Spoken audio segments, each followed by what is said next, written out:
Hey guys, subscribe for daily content. And if you're shopping for gear, make sure you check out the description for the newest items at some of the very best online retailers. There's also links for some of the items that I personally recommend. Thanks! What's going on YouTube? Metal Complex here, and today I've got a very interesting knife review / knife overview to share with you guys. This is the Sharp by Design Production Mini Tempest, the long-awaited Production Mini Tempest. This is the special edition version of this knife, the KNP or Knife Nuts Podcast edition of this knife. I'll say right now, follow Knife Nuts Podcast, subscribe to Knife Nuts Podcast. This is where people get these special edition versions of these knives, right? If you hear KNP edition, right, that's who you need to be following and paying attention to if you want to pick stuff like this up. We are going to talk about this knife, and we're going to talk about the standard, of course, Mini Tempest. I'm going to talk all about it. This is mine. I bought it with my own money. Really excited to share it with you guys today. Thanks so much to my generous patrons who are supporting me right now. There's a link for Patreon right down below. And please make sure to follow me on Instagram at metal_complex. Let's go ahead and get a measurement of this knife. Overall length of the Production Mini Tempest coming in at about 7 3/4 inches, maybe almost 7.8, about 7.75 inches overall. Blade length is actually 3.5 inches, and your cutting edge is 3 1/4. Something that Sharp by Design does very well is blade to handle ratio and ratios overall.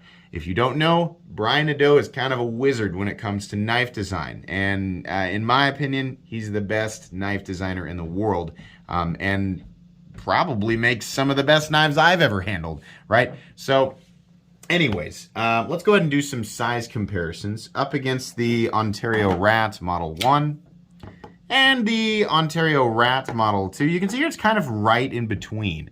It's not, I mean, it's a full-size knife. It's just more of like a medium full-sizer, right? It's smaller than the Rat 1, bigger than the Rat 2.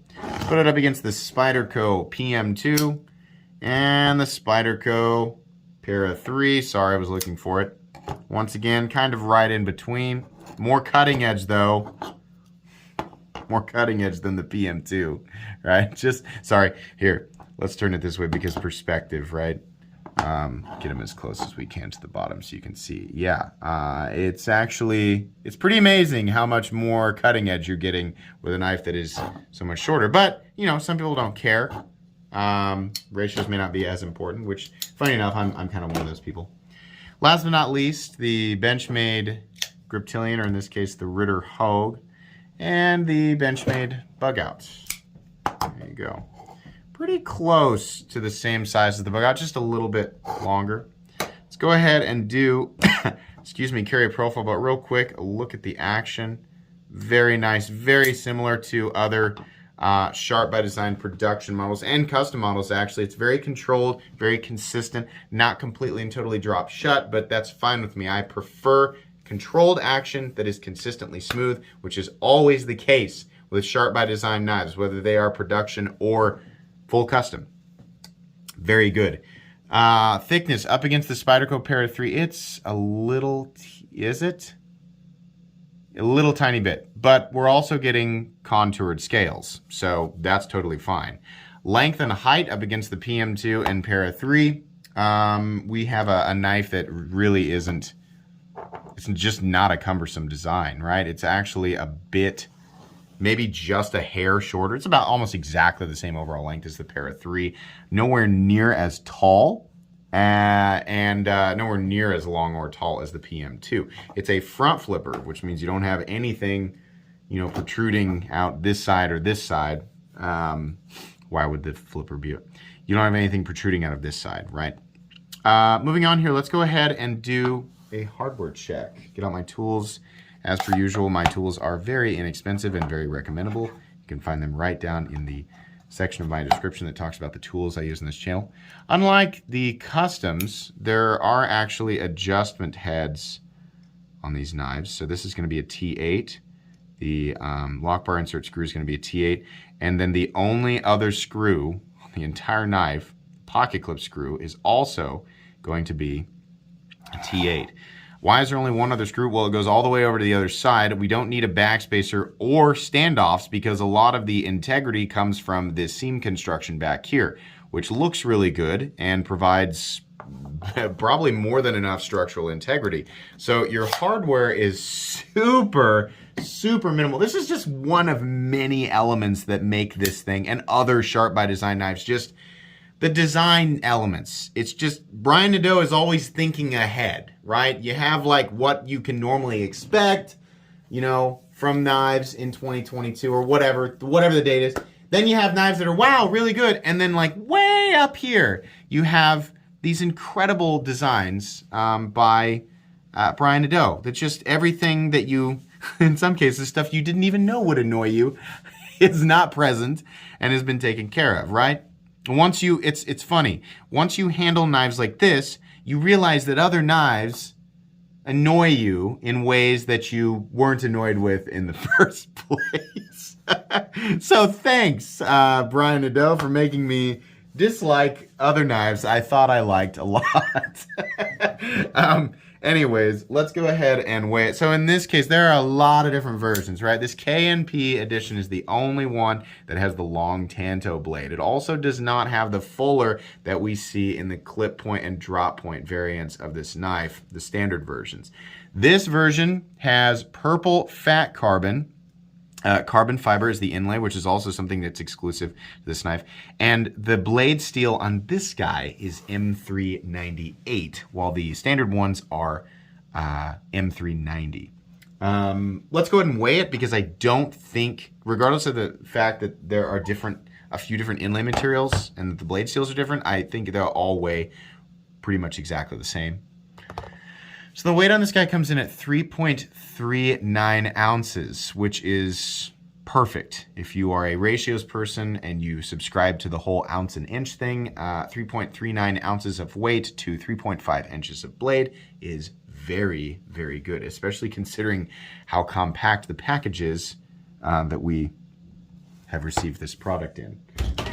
How do you tie a sentence off that has... Dialogue is already suggestive. I was trying my best to tie that off and I had to pause. Anyways, yeah, so we've done the hardware check, we've weighed it, done all that. Let's go ahead and dive into the main part of the review. So I have here two other Sharp by Design knives that are also in my collection. Of course, the legendary Evo Typhoon. And then I have a full custom US Sharp by Design Arch Nemesis. Something that all of these knives share in common, other than, you know, it's kind of, you can kind of see, even though we have three totally different designs here, you can see the Brian Nadeau-ness that's sprinkled on these. To me, they are now instantly recognizable. There are many different elements. A lot of it is like the lines on the scales or the handles, right? They don't force you into ultra specific spots. They're contoured, right? There are just minor suggestive areas, but comfort is an element that is so present. It's such a big deal. When you pick these knives up, they are comfortable to hold.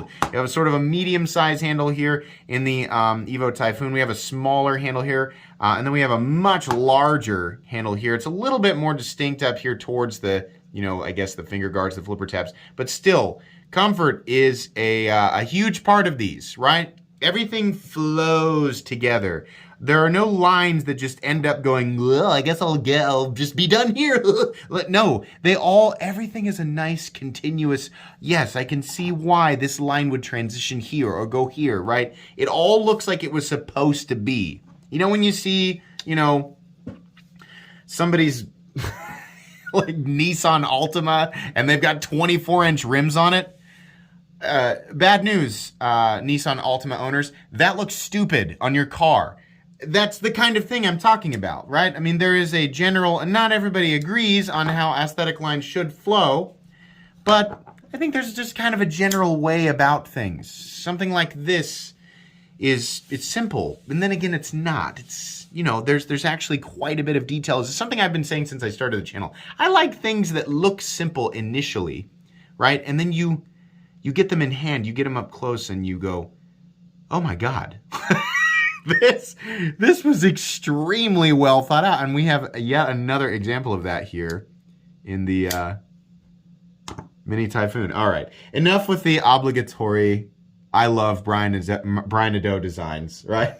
But it's the same time. Every time I get my hands on something, I'm just like, God, this is just ridiculous. As per usual, the inlay work, and now these are made by Riyadh, but how well a design translates, this is something I've learned slowly over time. It's not something I'm like, oh, I suddenly realized this. No, it's something I had to learn slowly over time, talking to people and just kind of handling different things. How well a design translates to some OEM, right, really depends on the knowledge and understanding of all the meat, all the numbers, right, all the information that is sent over. It can be, sloppy information sent to a really good OEM like Riyadh, and they'll turn crap into not gold, but maybe copper or silver, right? This is a situation where we have a golden OEM like Riyadh, and we have a golden designer with a deep understanding of exactly how to send over this meat, right? The numbers. And so it translates flawlessly. We have beautiful, beautiful inlay work. This is just awesome. I also really love the subtle purple in the carbon fiber. This looks nice. I like the sort of blasted finish that we've got on the titanium. It looks nice, very subtle. These, this is the rounding on the, it's not like a sudden like corner. Let me see if I can find a good example. Yeah, so here's like a real, and I love this knife, but this is a very blocky design. It's also done by manufactured by Riyadh, but designed by Ramon Chavez. It's like flat, then chamfer, and then, that's definitely not what's happening here. Funny thing is, the base design of this costs just as much as that 229, or very, very similar. But these are nicely rounded down. We have that, something that we get with all Sharp by Designs, right around the pivot. You have that raised area in the titanium, and it comes up to be perfectly flush with the pivot screw. On the customs, it's proprietary. You ain't getting in there, right? But on these guys, you can turn the screw, right? This just looks great. It looks very classy. Something else that I really appreciate with Sharp by Design knives is he's not super like, hey, look at my logo, right? It's here. BN, right? And is it on the custom? Nope. It's kind of like, you know who I am, like you own this knife, right? It's not like you're gonna forget. No, the whole thing is sterile. Like, look at the blade. Look at the, work on the transition between the inlay work and the frame, or the inlay and the pocket clip, or, you get to enjoy all that, and you don't have to stare at some big, some big crazy, it's like an octopus holding a machete and a toaster or whatever. It's fine. If you're gonna you gotta brand yourself, right? It's fine. This is all you'll ever see on his knives. That's usually all you're ever going to see, and I appreciate that. This particular blade is a hand-rubbed satin finished M398 Long Tanto, which is just something that I got because I knew that it was going to be. I like my special editions, right? They also came in a super functional clip point and drop point configuration that had a little fuller. Some people say you can use the fuller to reverse flick it. I think it's maybe on the clip point version. Some people say you can't. I don't know. Really, the dedicated means of deployment is a front flipper, which is normally something I don't like. I usually want a secondary means of deployment. Now, I gotta be honest, I probably still would have liked there to be like a thumb stud or something, but it's kind of like what I said with the CKF 520. Had they included a thumb stud, they would have had to change this area in here, which probably would have altered the aesthetic of the knife in a way that was not as pleasing, right? So the other nice thing is that as far as front flippers go, this is the best front flipper that's ever been. I have not handled them all. But everything I've handled up to this point has been aside from maybe the 520, which I don't like as much. It's really good. That's this one right here. Sorry, let me get it out. This is a really, really good front flipper, right? It's really great. And you know, like the Gareth Bowl Chamois, it was also pretty good. This is way better than those, right? So it'd be like first, and then tied for second, the Chamois, the 520, and then way in third, fourth, fifth, sixth, seventh, eighth, whatever, is everything else that I've handled. The design on this is so good. We have, this area goes up nice and far right. This obviously needs to be straight, right? Sometimes they're curved out a little bit this way. This is straight. It goes up high enough so you can get the leverage. The detent is tuned properly, which, by the way, yes, it is that proprietary Brian Nadeau lipped detent. So we can you see it in there? Right? It's not a traditional detent ball, but it works flawlessly. detent is tuned exactly right for this. You can get it every single time. And because it is not a fully exposed frame lock, because this is covering, right? I mean, it's like a sort of a sub frame lock.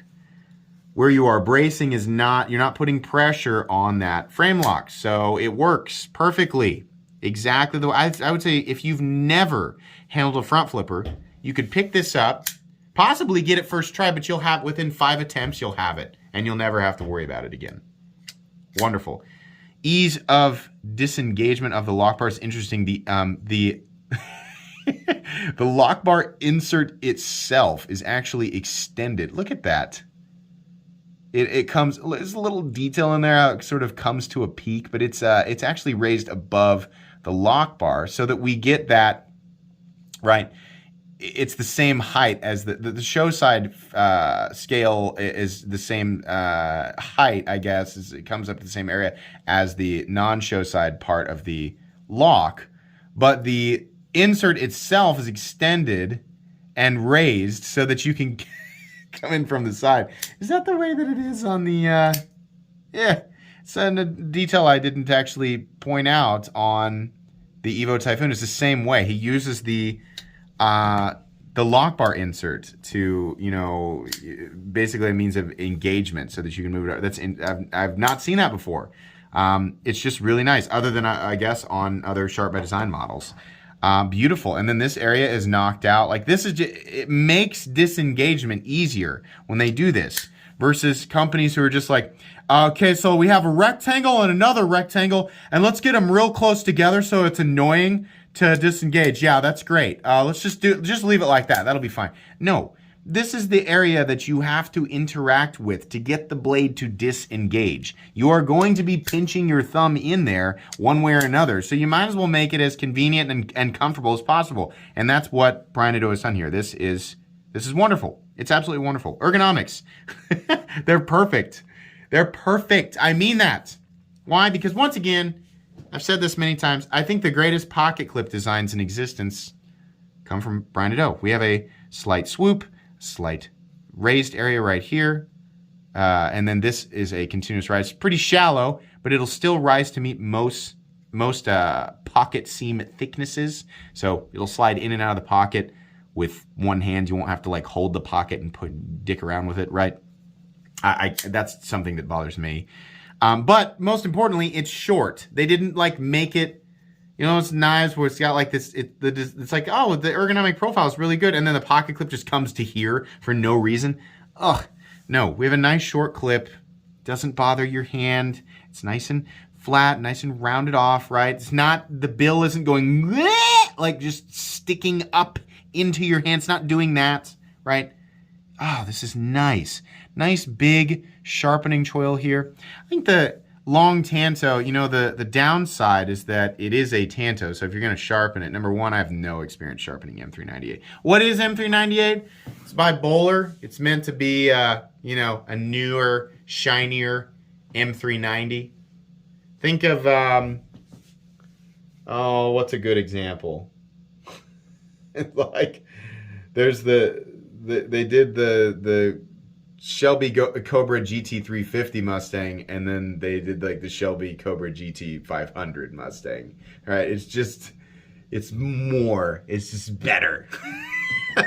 I mean, in that situation, actually, yeah, like the GT500 is a higher performing car. M398 is still a cake mix, right, with pros and cons. The biggest pro being an increase in potential edge retention if it's heat treated properly. But it's going to be harder to sharpen, and from what I understand, it's not quite as corrosion resistant as M390. In this case, though, the hand rub satin finish and the fact that it is a stainless composition, I'm not worried about it at all. This is the first M398 that I own, though, so that's interesting. The upside to this blade is that there is no fuller, so there's nothing to, like, if you're going to use it, right? Most people who are watching this, if you have this knife, you probably have the standard version, because I think there are only 50 of these K&P editions. Listen to me flex. But yeah, there's no fuller, right? So there's no gunk trap, which I always find funny, because it's like, just wipe it out with a paper towel, right? The downside is you're going to have to sharpen at two separate angles. It is a very gradual transition, though, and it looks good. I normally am not a Tanto person, but I had to go for this because I just thought that looks incredible. Blade stock thickness, that's something that we did not measure, so let's go ahead and do that here real quick. Where are my calipers? Blade stock thickness coming in at 135 thousandths, which is fine. The blade comes down to a very, very thin and very nice, like, performance oriented. This is a good geometry for M398, right? Whether you got the clip point, you got the drop point, or maybe you picked up one of these K&P editions, it's a good geometry for, you know, for cutting, continuous cutting, right? Which is something you could absolutely do with this knife, with or without gloves, because of the lines, because of the contouring, right? Because the lines are fantastic. They have these little areas in here where it's comfortable, kind of choke up, but you can still move around. If you want to and you don't want to be right in between some of these areas, it's fine, because this is so knocked down and so comfortable that there's really no spot where you're like, ow, my hand. No, it's fine, it's comfortable. It's not this abrupt change like, oh, this is a finger zone and then we have a no finger zone. This is a peak. Don't put your finger here. Like, that sucks. I don't want it. Just let me put my hands where I want, right? This knife does that. Wonderful. Seam construction. This is risky, because if it's not perfect, you're going to see it. But it is. It is absolutely perfect. So that looks nice. We have a pocket clip that nests into the titanium, which is just beautiful. Carry depth is about right here, which again is just beautiful. The pocket clip matches the design of the knife. The lines all kind of flow together. I really like that. Relief cut down here is these 4 little cutout areas. Looks nice, just hovering slightly outside of the carbon fiber inlay. We have the steel lock bar insert that doubles as the over treble stop, which is great. The stop pin is located right here, and there is plenty. It is some deep shouldering, right? By the way, the jimping extends out way out here, right? It doesn't just cut off right here. It always drives me nuts. Why stop the jimping right here? This is where I want to put my thumb, right? You can, by the way, choke up a little bit. It's like a single knuckle area. I wouldn't. I would hold it right here because you're still pretty close to the edge. But yeah, no blade play whatsoever. No lock stick, no pivot lash, nice clicky detent, and do we see how perfect the centering is here? Do you guys understand? Look at this. The tip of the blade must be in order for this to truly be centered, it has to split the difference on the seam. Oh, man. Yeah, it's perfect. No detent lash or anything like that. How much were these? Well, the standard versions in M390 and carbon fiber, your choice of, I think they had like a gold flake, they had blue, they had the standard black ones. You know, with just black carbon fiber. Then they had some DLC, or it was like a tumbled DLC, and a black frame, and then with black carbon fiber. Then they had the same ones with some gold. And a few different versions, you know. Mix that up with the fact that you can get different blade shapes. I think they started about 300, and they started like the ones that hit retailers. If you pre-ordered this, you got a better price, definitely. right? That's the nice thing. If you jump in on the pre-orders, when Brian Nadeau says, hey, I'm going to do a run of production knives, pre-orders are going to be up soon. That's when you want to get in on them because you get a way better price. Now, it takes a while. It takes anywhere from 3 to sometimes 9 months. This last time, I feel for Knife Nuts Podcast and Brian Nadeau because this last time they had literally everything that could have gone wrong went wrong. Carbon plate, that whole deal was a huge mess. Then they had all, just issues with shipping, and everything was just a mess. And it wasn't anything that they did wrong. It wasn't anything that Brian Nadeau mishandled. It's just things can sometimes go wrong when you are ordering large quantities of something to be, created by an OEM that is overseas, and then you're having another company do the inlay material and trying to get that material to this OEM, and then it all needs to come back, and everybody needs to pay. You had some people who put a deposit down and then paid in full when it was done. Some people who paid up front, right? Brian's just one guy, and there was a high demand for all of this. I'm touching on the peak of the iceberg here. I don't even have any idea exactly how much trouble it was to get this done. But communication stayed up. They were very good about letting people know, here's where we're at, here's what the problem is, and as far as I understand, everybody ended up getting their knives. It just took a long time this last time, right? So I would say, I think they did an excellent job handling all of that chaos because I don't know how I would have handled it. The end result here is a knife that if you get the base version at $350, or if you pre-ordered it and got a really excellent deal, these were never available retail. This was something that we pre-ordered. They were something like $425 to $450, which I was happy to pay. If they ever did manage to hit retailers, which they didn't, but let's say hypothetically they did, you'd be paying over $500 for this. But $350 for the base version is an incredible price. Again, Riyadh has in the past made much simpler designs, and we've paid $350 for them, and they've been designs that we liked, right? I've got lots of examples of Riyadh knives that are good. They're good knives, and they were $300 to $350, but they weren't this. This is amazing, just like the Evo Typhoon was. It was amazing. These are some of the best knives you will ever see at this price point.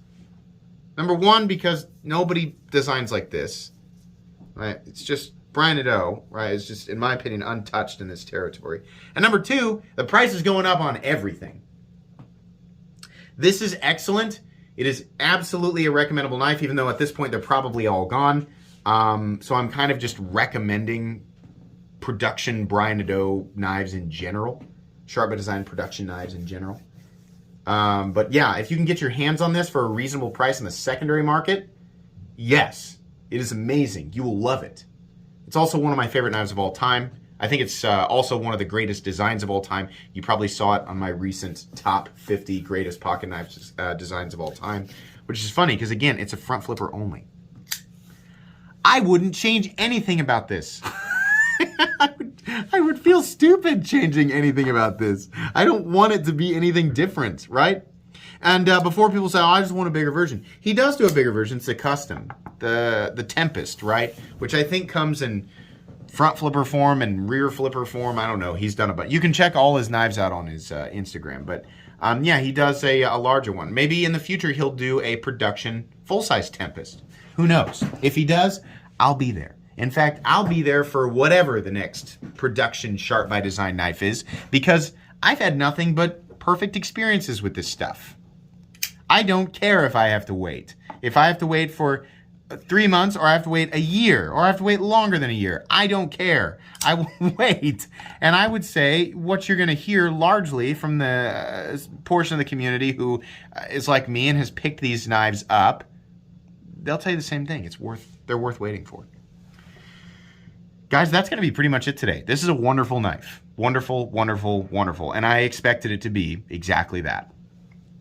please make sure to follow me on Instagram at metal_complex. If you enjoyed this video, leave a like. If you'd like to check out my other content, I do, of course, have lots of videos of knives that are either expensive or inexpensive that I do or don't like, so check those out. And if you enjoy all my content, go ahead and click on that Metal Complex logo right there and subscribe, because there's definitely more coming. Thanks again for watching, everybody, and have a great day.